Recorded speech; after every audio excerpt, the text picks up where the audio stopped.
If you've ever tried hanging a new door in a frame, you'll know that it's not the easiest thing to do, but if you've got a bit of knowledge, it's something you can get over quite well. However, if you've ever tried fitting a reclaim door, such as this one, into a new lining such as this, you will know that that can be a completely different ball game. There's quite a few problems that you might have to overcome, as doors like this tend to be different shapes, different sizes. The styles can be wider or thinner. Same with the top rail and bottom rail. So sometimes it needs a bit of work to get it to sit nice in this frame. What we're going to try and show you now is just how you can true this door up to make sure it's nice and square, and it should slot straight into your lining with no problems whatsoever.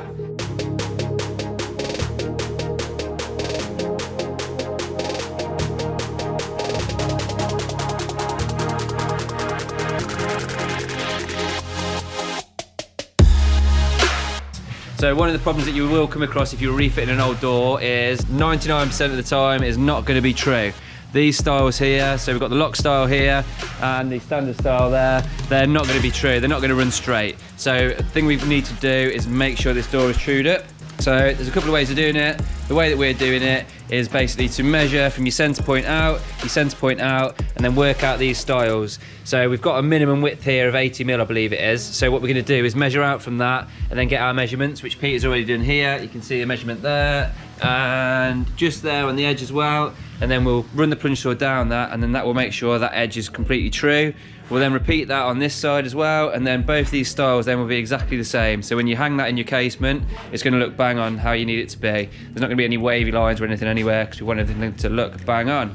So what we'll do is, hi Pete. Hi John.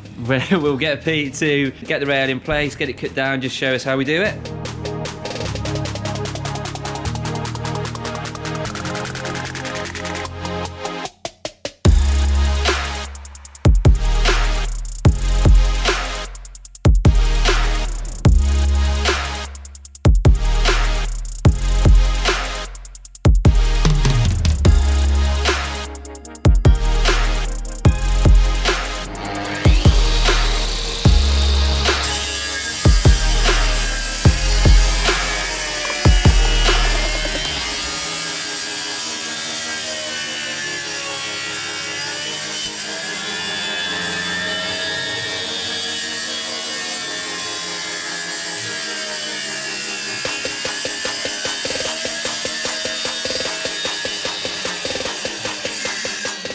So as you just saw there, Pete's just trimmed this down.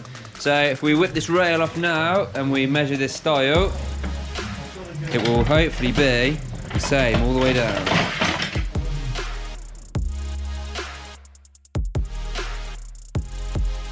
There we go. As you can see, we've got 80mm there. 80mm there. 80mm there. Perfect. There you go. Nice one, Pete.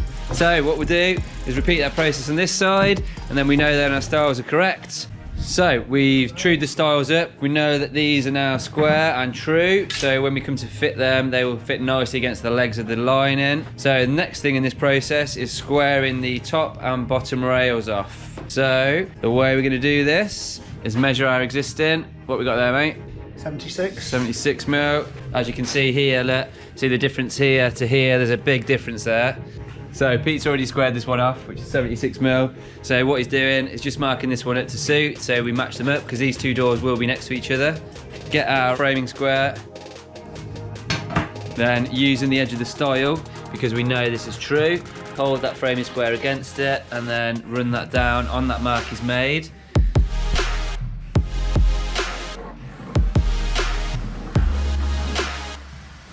And there you go. We know then that this point here is exactly 90 degrees, so this top rail is going to be true running through. And using a straight edge, mark it against that line that we just made with the framing square, and then continue that all the way across. Then get our rail.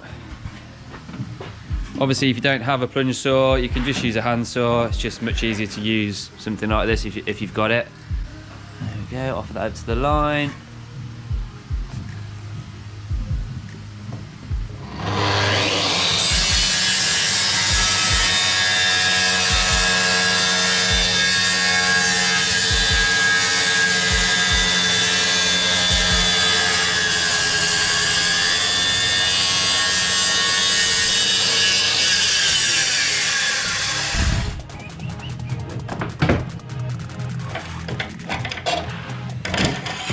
So if we move this rail now you can see this top rail is bang on there, perfect. It looks a lot better than it did before. We know using our framing square that we're nice and square now, look, 90 degrees to each other, bang on, just how we want it. So now what we'll do is repeat the process on the bottom as well, on the bottom rail, and then we know then this door is nice and square and it's going to fit well into our casement. So, hopefully now you've learned a few hints and tricks which will help you turn that reclaimed door, which is a bit wonky, into a nice, true, perfectly fitting door in your new lining. If you've liked this video, make sure you hit that like button and also subscribe while you're there and turn on your notifications so you'll be notified every time we release a new video. If you've got any comments as well, make sure you leave them in the box and we'll get back to you. Hope you've enjoyed this. Take care. See you soon.